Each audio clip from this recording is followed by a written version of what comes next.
Thank you, Mr. Chairman. This markup today has highlighted some glaring differences in the two very different philosophies and visions of our parties. And it's not just the Democrats' quest to grant amnesty to almost 10 million illegals and spend $3.5 trillion in new dollars.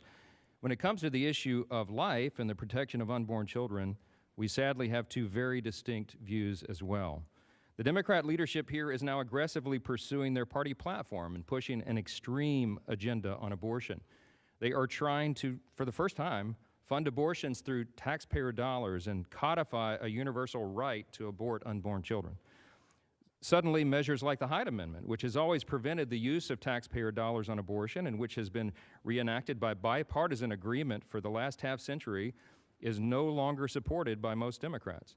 The Hyde Amendment alone is estimated to have saved more than 2.5 million innocent lives since its inception in 1976, and at least 60% of Americans currently support it. In 1994, even then Senator Joe Biden stated, quote, "Those of us who are opposed to abortion should not be compelled to pay for them," unquote.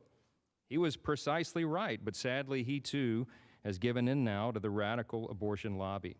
We Republicans have already attempted to bring a permanent end to taxpayer-funded abortions to the House floor, but Democrat leadership has refused to listen. So I introduced this amendment today to protect the sanctity of human life and protect our long-held bipartisan tradition that we will always prohibit taxpayer funding of abortions.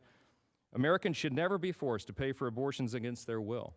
Life must be protected, and Congress must recognize the importance of standing for both the woman and the child.